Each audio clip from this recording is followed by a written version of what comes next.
Let me ask you something that most people are too afraid to ask themselves. If you disappeared from your job tomorrow, not quit, not transferred, just gone, how long would it actually take before nobody noticed? How long before the workflow continued, the meetings resumed, the emails stopped piling up? How long before the company found someone else and moved on like you were never there? For most people, the honest answer is uncomfortable. Maybe 2 weeks, maybe less. And that thought, that quiet, creeping fear that you are interchangeable, is one of the most paralyzing feelings a human being can experience in their professional life. Because if you're replaceable, what does that say about your worth? What does that say about everything you've worked for? But here is what I need you to understand before we go any further. The reason most people are replaceable has nothing to do with talent. It has nothing to do with intelligence or education or how hard they work. The people who are truly, deeply, impossibly difficult to replace, they've done something specific, something intentional, something that almost no one teaches you in school, in your onboarding packet, or in a performance review. And in this video, I'm going to break down exactly what that is. Not with generic advice, not with motivational fluff, with the actual mechanics of what makes a human being irreplaceable in their career, in their relationships, and in their own story.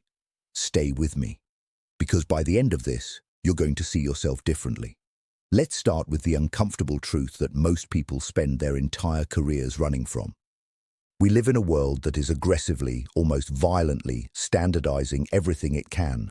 Software replaces accountants, algorithms replace writers, AI replaces customer service agents, templates replace designers, and every time a new wave of automation hits, millions of people ask the same panicked question, is my job next? But that's actually the wrong question, and the fact that most people are asking it is exactly why most people remain vulnerable. The right question isn't, can a machine do my job? The right question is, can anything, machine, algorithm, or human being, do what I specifically bring to this role, in this context, with this set of people, at this level of depth? Those are two very different questions, and the gap between them is where irreplaceability lives. See, when companies replace people, they're not replacing people. They're replacing functions. They're replacing the repeatable, predictable, mechanical parts of a role, the parts that can be documented, systematized, and handed to someone or something else. And if that's all you are, a collection of functions, then yes, you are replaceable. Not because you're not good enough, but because you've been playing a game designed to make you interchangeable. The person who becomes irreplaceable understands this at a cellular level.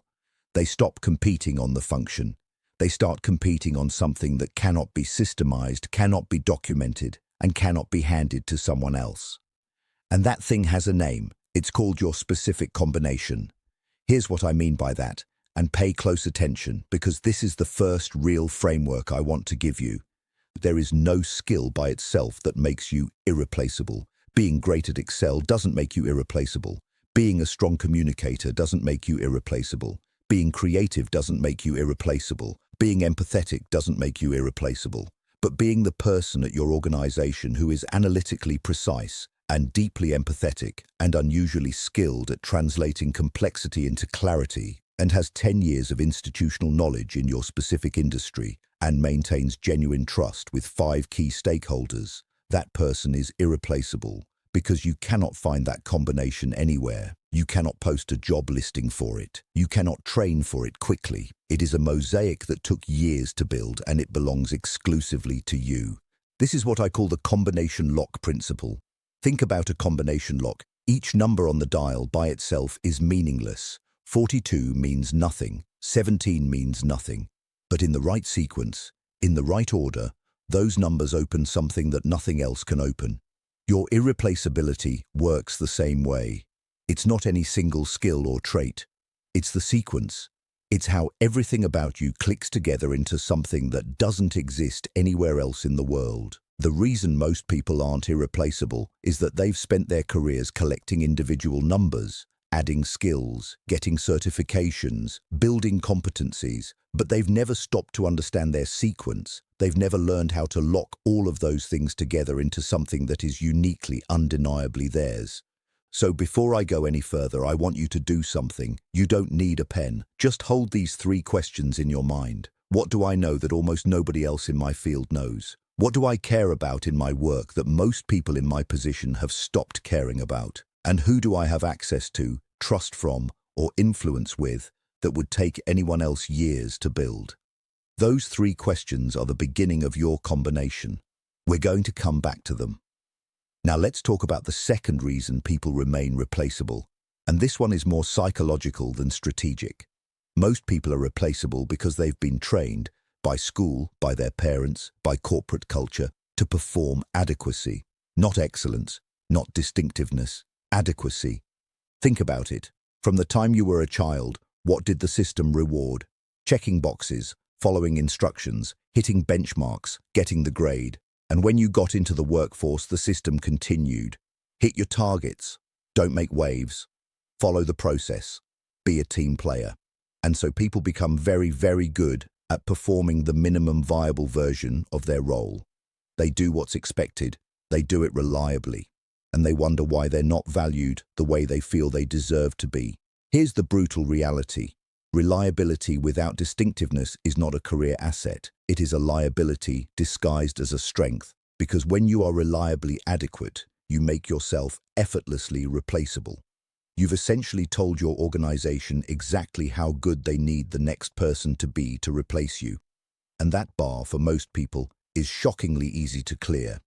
The people who cannot be replaced do something counterintuitive. They refuse to fully color inside the lines. I'm not talking about being difficult. I'm not talking about ignoring deadlines or being a rebel for the sake of it. I'm talking about the person who does their assigned work and then does something more, something that wasn't asked for, something that reveals a perspective, a connection, a concern, an idea that nobody else in the room had. They consistently show up slightly beyond the frame of their job description. And over time, that slight, persistent extension of the frame becomes the thing everyone depends on without being able to articulate why. There's a word for this, and it's a word that gets misused constantly. The word is initiative. But real initiative isn't volunteering for extra tasks. Real initiative is noticing what hasn't been noticed yet, caring about what hasn't been cared for yet, and doing something about it before anyone asks you to. That quality, that orientation toward the unseen and the unasked, is extraordinarily rare, and it is extraordinarily difficult to replace. Let me tell you about the way truly irreplaceable people think about their relationships, because this is the third pillar, and it might be the most important. We live in a world that is obsessed with networking, connecting on LinkedIn, building your personal brand, expanding your reach, and all of that can be valuable, but it misses something fundamental about the nature of human professional relationships. The most irreplaceable people in any organization are not the ones with the most connections. They are the ones with the deepest, most trusted, most historically layered relationships with the people who matter most. And there is a specific mechanism that creates that depth. It's called accumulated trust through consistent stakes. Here's what I mean. Every time you show up for someone in a moment that costs you something, your time, your comfort, your convenience, your pride, you make a deposit in that relationship that cannot be replicated quickly. Every time you deliver on a commitment that was difficult to deliver on.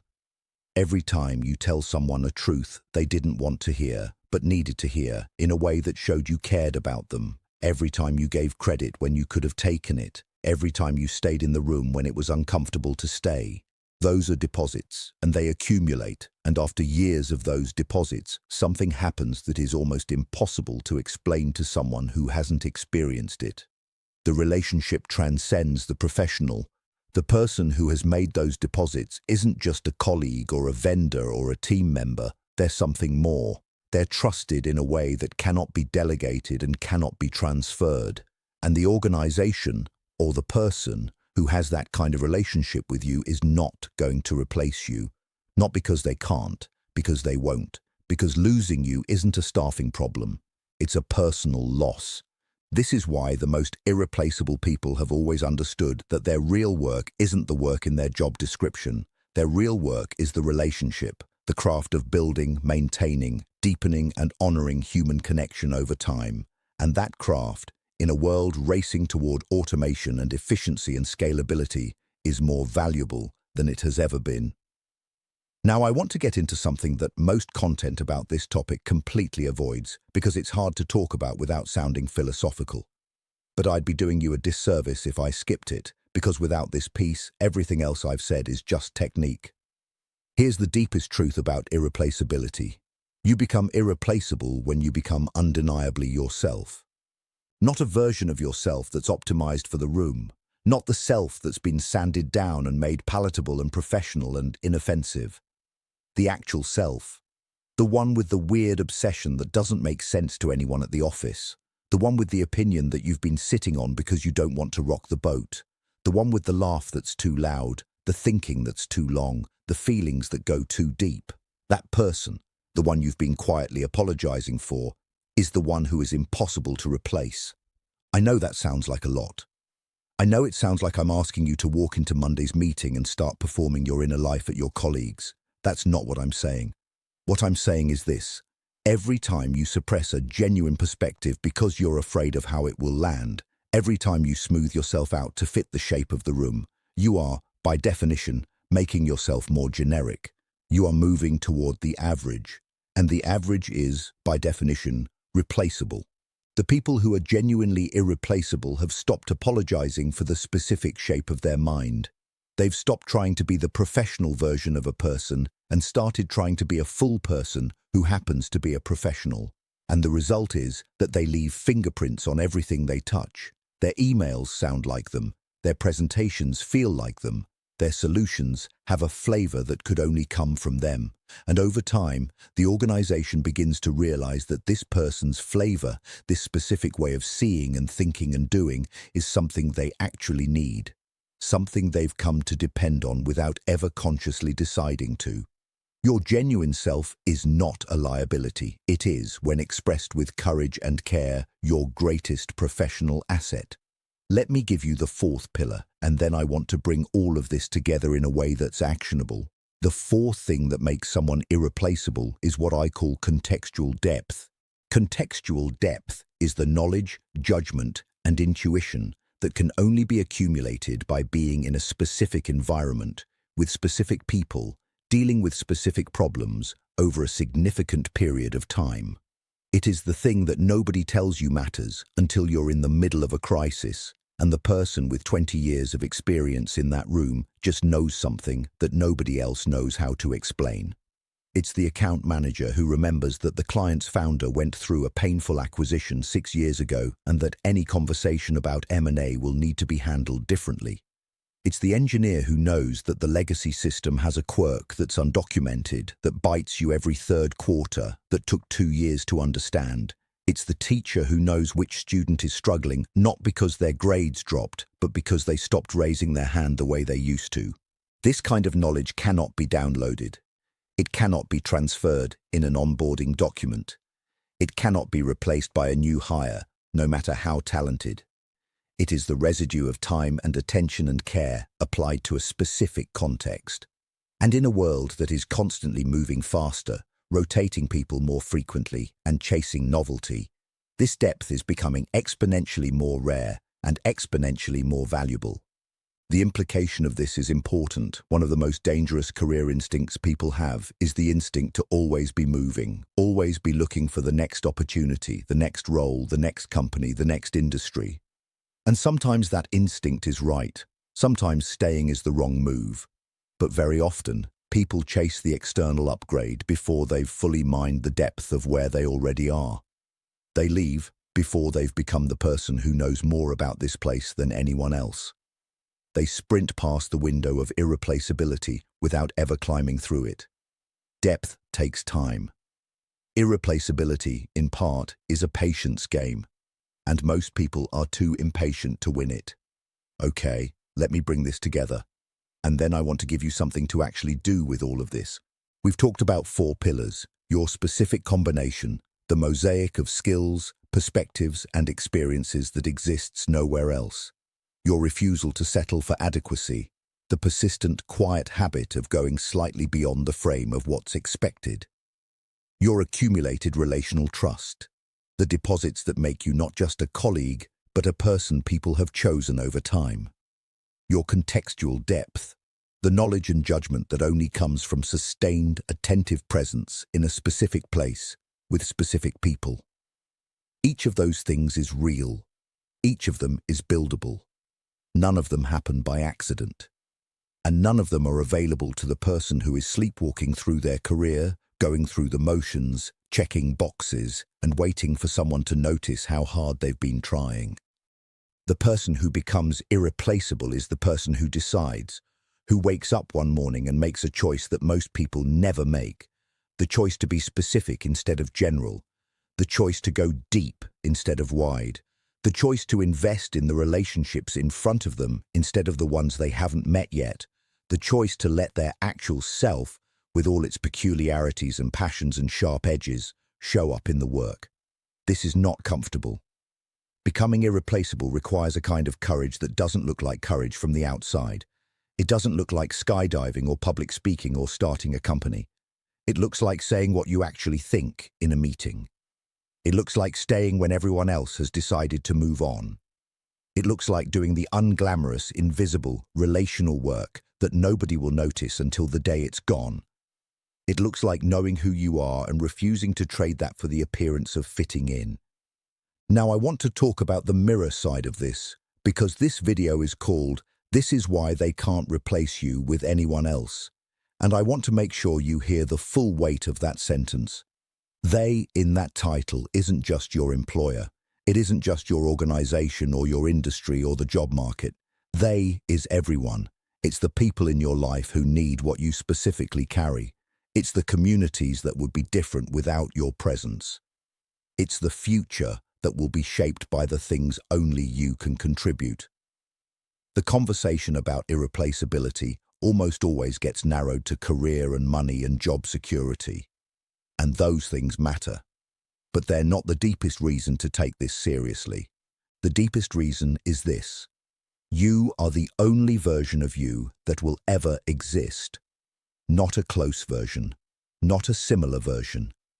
The only version. And that means the combination that you carry, the specific mosaic of everything you've experienced, learned, loved, struggled with, survived and become, is a one-time phenomenon. When you are gone, it is gone. That is true of every human being. But most human beings never truly reckon with it. They dilute themselves in the pursuit of approval. They sand down their edges to fit through doors that were never really built for them. They spend their lives becoming more and more like everyone else, and then wonder why they feel invisible. What I am asking you to do, what this video is really about, is to take your own specificity seriously. To treat the combination you carry as something worth protecting, developing, expressing, and contributing. Not because you're better than other people. You're not. But because you are different. Categorically, cosmically, irreducibly different. And that difference, developed and deployed with intention, is the only thing in this world that cannot be replicated, automated, commoditized, or replaced. The world doesn't need another version of someone else's success story. The world doesn't need you to become a slightly better imitation of whoever is currently winning the game. The world needs what only you can give it. And if you don't give it, it will simply never exist. That's not a small thing.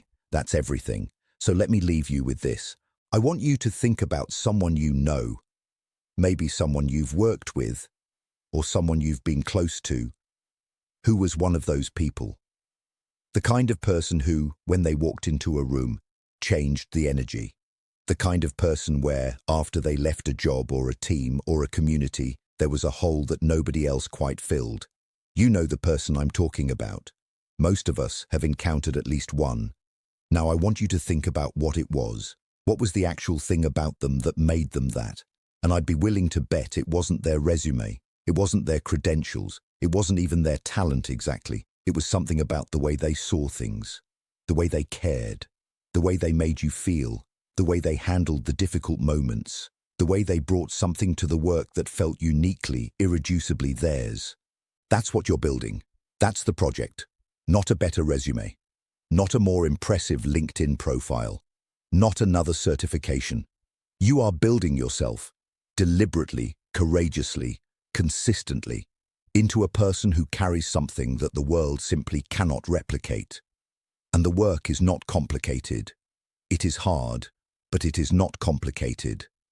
It's the work of knowing yourself deeply enough to stop apologizing for what you find. It's the work of showing up for the people in front of you with enough consistency that trust becomes the foundation of everything you build together. It's the work of staying long enough and caring enough to develop the kind of depth that only time and attention can create.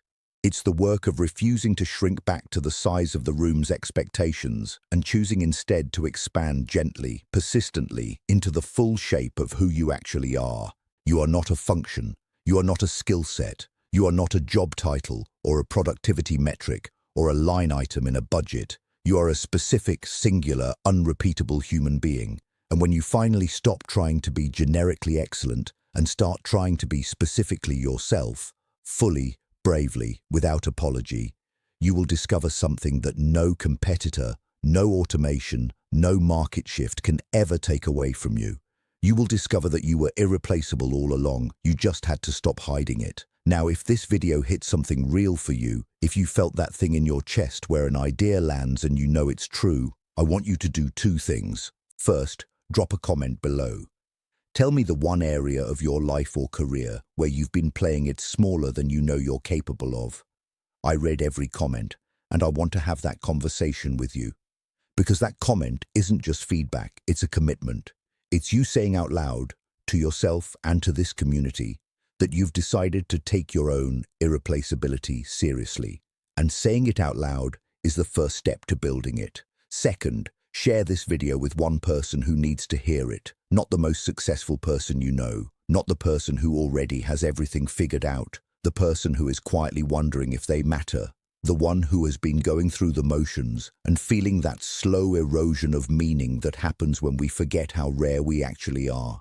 Send it to them. You might never know what it does for them, but you'll know you did it, and that matters.